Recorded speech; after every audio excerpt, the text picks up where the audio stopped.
Hello students, today our computer science topic is input-output redirections. In Linux, data input and output operation is organized like a file. Data input at the keyboard is placed in a data stream.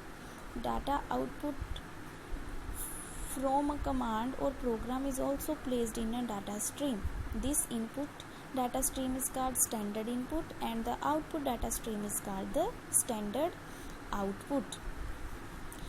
तो हमें file के अंदर data को input कराना है और file से data को आउट कराना है, मतलब आउटपुट लेनी है फाइल से। तो उसके लिए उसको हम बोलते हैं इनपुट आउटपुट रीडायरेक्शन, मतलब हम उसको रीडायरेक्ट करते हैं कि जब हमें फाइल के अंदर डाटा इनपुट करना है तो इनपुट रीडायरेक्ट का सिंबल लगेगा। आउटपुट करना है, फाइल से डाटा को लेना है, उससे आउटपुट लेनी है तो कौन सा सिंबल लगेगा, ये हम यहाँ पे सिंबल्स यूज़ करते हैं कमांड लाइनक्स कमांड्स के साथ।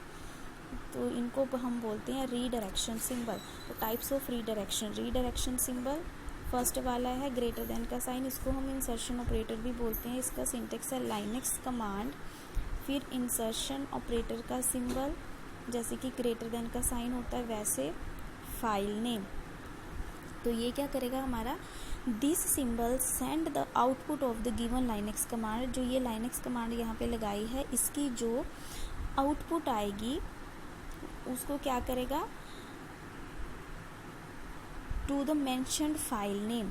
The symbol send the output of the given Linux command to the mentioned file name. यहाँ पे जो फाइल नेम, जो भी फाइल का नाम है, जो फाइल हमने दी होगी यहाँ पे, तो वो लाइनक्स कमांड की जो आउटपुट है वो इस फाइल को दे देगा। वो इस फाइल के लिए इनपुट का काम करेगा, इसका आउटपुट और इस फाइल का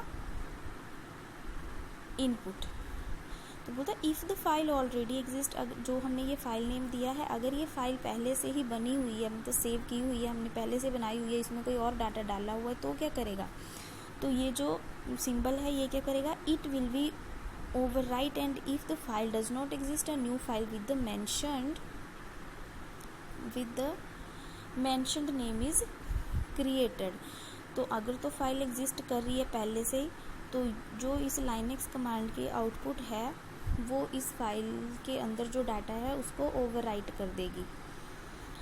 अगर फाइल पहले से एग्जिस्ट नहीं करती है, पहले से नहीं बनी हुई है, न्यू फाइल है, तो वो नई फाइल जनरेट हो जाएगी, नई फाइल बन जाएगी जो इस कमांड की आउटपुट होगी उसके साथ। नेक्स्ट है हमारे पास रीडायरेक्टर। ये भी सिंबल है, लेकिन ये क्या है, डबल इंसर्शन ऑपरेटर है, 2 बार ग्रेटर देन का साइन है। तो ये क्या करता है, this symbol send the output of given Linux command to the file name and append result to end of the file without deleting the previous contents of the file. इसका भी same जैसे पीछे वाला एक सिंबल था उसी के तरह काम है, लेकिन उसमें क्या होता है कि उसमें अगर एग्जिस्टिंग फाइल है तो वो उस डाटा को ओवरराइट कर देता थी, वो वाला सिंबल। तो यहाँ पे डाटा ओवरराइट नहीं होता है, यहाँ पे डाटा उस फाइल में जो डाटा होगा, जैसे ये जो फाइल है इसमें जो डाटा होगा उसके आगे ऐड हो जाएगा। जो लाइनक्स कमांड की आउटपुट आएगी वो आउटपुट कहाँ पे ऐड हो जाएगी, इस फाइल के अंदर जो डाटा है, जो कंटेंट लिखा हुआ है उसके आगे ऐड हो जाएगा, डिलीट नहीं करेगा उसको। लेकिन जो पीछे वाला था सिंबल जो हमने पढ़ा, वो क्या कर देता है, वो पिछले वाले डाटा को डिलीट कर देगा, पहले वाले डाटा को फाइल में से, और जो नया डाटा है उसको ऐड कर देगा। लेकिन यहाँ पे उल्टा है। नेक्स्ट है हमारे पास रीडायरेक्शन सिंबल, ये वाला सिंबल लेस देन का जिसको बोलते हैं हम। This symbol is use to redirect input, that is if you want a command to take input from a file or a device। ये क्या करेगा, is used to redirect the input, ये input करने के लिए, input को redirect करने के लिए। if you want a command to take input, अगर हम चाहते हैं कि हमारी जो लाइनक्स कमांड है वो फाइल से इनपुट ले, मतलब जो इसकी आउटपुट होगी वो इसके लिए इनपुट का काम करे, ये भी उल्टा है, तो हम ये वाला सिंबल लगाएंगे। इसका सिंटेक्स है लाइनक्स कमांड, ये वाला सिंबल फाइल नेम। नेक्स्ट है हमारे पास पाइपलाइंस। तो pipe is being used to connect the standard output of one command to standard input of another command. जब हम लाइनेक्स की दो से ज़्यादा कमांड्स यूज़ कर रहे हैं इकट्ठी, मतलब हम चाहते हैं कि एक कमांड की जो आउटपुट है वो दूसरी कमांड के लिए इनपुट का काम करे, तो बीच में हम पाइपलाइन का सिंबल लगाते हैं, तो वहाँ पे हम पाइपलाइन यूज़ करते हैं। तो जैसे एग्जांपल के साथ करते हैं, ये एग्जांपल दी हुई है। To send a list of file name to the printer 2 commands are needed. बोलता हमें फ़ाइल की पहले लिस्ट निकालनी है, तो फाइल की लिस्ट हम कैसे निकालते हैं, हमने कमांड्स पढ़ी हुई हैं लाइनेक्स की ls कमांड के साथ। ls कमांड जब लाइनेक्स का लगाएंगे तो ये हमें फ़ाइल की लिस्ट निकाल के दे देगा। तो ये जो फाइल की लिस्ट है ये हमें प्रिंटर को देनी है प्रिंट कराने के लिए, मतलब हमें फिर आगे हमें प्रिंट की कमांड लगानी है प्रिंट कराने के लिए, प्रिंट की कमांड। तो यहाँ पे हम 2 कमांड्स यूज़ कर रहे हैं, एक हमें फाइल्स की लिस्ट निकालनी है और दूसरा हमें फाइल्स को प्रिंट कराना है। तो मतलब एक कमांड है जो हमारी ls कमांड है, उसकी जो आउटपुट आएगी हमारे पास वो हमारे पास प्रिंट वाली कमांड के लिए इनपुट का काम करेगी। तो दोनों कमांड्स के बीच में हम पाइपलाइन का सिंबल लगाएंगे। The ls command to generate the list of file name, और नेक्स्ट है हमारे पास and lpr command to send the list of printer. तो ये है सिंटेक्स। द पाइप ऑपरेटर, ये होता है पाइपलाइन सिंबल, ऐसे जैसे ये डंडी सी लगाई हुई है ऐसे। Placed between 2 commands form a connection between commands. Example है ls क्या करेगा, लाइनेक्स की कमांड है, ये लिस्ट निकालेगा फाइल्स की और बीच में पाइपलाइन लगा दिया। और नेक्स्ट है lpr, ये क्या करेगा, इस लिस्ट को प्रिंट करेगा। ये 2 कमांड्स हैं। नेक्स्ट है हमारे पास vi editor. vi stands for visual editor. vi stands for visual editor. It is the default text editor. Text editor means इसके अंदर जब हम लाइनेक्स में जब हम फाइल बनाते हैं तो फाइल के अंदर जो हम कंटेंट लिखते हैं, जो हम उसमें डाटा एंटर करते हैं, वो हम टेक्स्ट एडिटर होती है एक विंडो, वो ओपन होती है, उसके अंदर लिखते हैं। तो ये है हमारा vi एडिटर, वहाँ पे लिखी जाती है। That comes with the Linux operating system, जो लाइनेक्स ऑपरेटिंग सिस्टम के साथ ही मिलता है। vi editor is used for editing of the files in Linux. अगर हमें फ़ाइल को क्रिएट करना है या फाइल को एडिट करना है तो हम इसको यूज़ करते हैं। vim editor is an enhanced version of the vi editor. vim जो है वो vi एडिटर का एनहांस्ड वर्जन है। vi editor operates in 3 mode, ये 3 मोड में चलती है vi एडिटर जो विंडो है ये वाली। 3 मोड में कौन सा, रेगुलर मोड और command mode.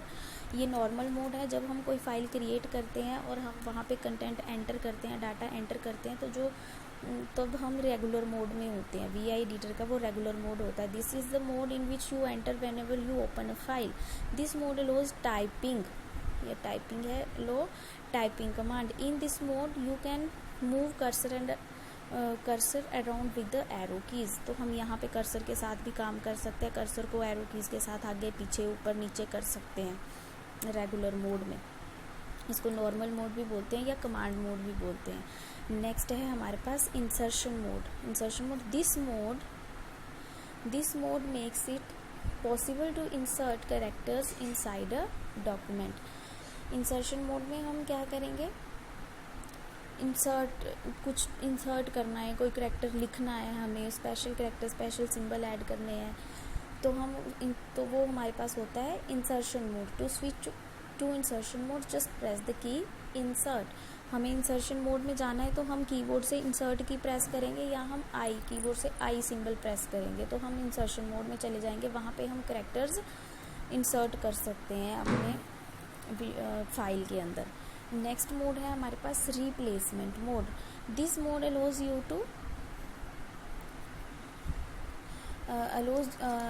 To replace existing text. तो अगर हमने कोई जो से हमने कुछ लिखा हुआ है उसको रिप्लेस करना है, हमें पहले से जो लिखा हुआ उसको रिप्लेस करना है, तो रिप्लेस करने के लिए हमें रिप्लेस मोड में जाना पड़ता है, रिप्लेसमेंट मोड में। और उस मोड में हम कैसे जाते हैं, उस मोड में हम जाते हैं just press R to go to replacement mode and press key escape to return to the regular mode। R press करेंगे तो हम रिप्लेसमेंट मोड में आ जाएंगे और हमें वापस रेगुलर मोड में जाना है या कमांड मोड में जाना है तो हम एस्केप की प्रेस करेंगे कीबोर्ड से और हम रेगुलर मोड में आ जाएंगे। नेक्स्ट है हमारे पास saving and quitting VI editor. हमें वीआई एडिटर जो विंडो है, जो टेक्स्ट एडिटर विंडो है, उससे बाहर आना है, तो उस टर्मिनल विंडो पे वापस आना है हमें।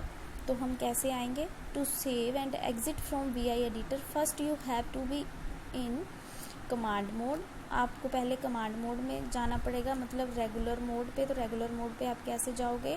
मान लो आप किसी और मोड में हो, रिप्लेसमेंट मोड में या इंसर्शन मोड में, तो आपको पहले रेगुलर मोड पे आना पड़ेगा। रेगुलर मोड पे आप आते हो एस्केप की प्रेस करके। एस्केप की प्रेस की, आप रेगुलर मोड में आ गए। उसके बाद if you are not in command mode press the, हाँ वही एस्केप की प्रेस करके to save the file and quit VI editor, ये वाली कमांड टाइप करेंगे। जो आपने उस टेक्स्ट एडिटर विंडो पे जो लिखा हुआ है उसको सेव करना है और उस विंडो से बाहर आना है। तो आप क्या टाइप करोगे? कॉलन टाइप करोगे, कॉलन, ऐसे कॉलन, 2 डॉट हैं, कॉलन लगाओगे। उसके बाद W, फिर लिखोगे Q और फिर एंटर प्रेस कर दोगे। तो ये कमांड क्या करेगी? एक तो आपने जो फाइल में डाटा एंटर किया है उसको सेव कर देगा और आपको उस मोड से बाहर निकाल देगा और आप टर्मिनल विंडो पे वापस आ जाएंगे।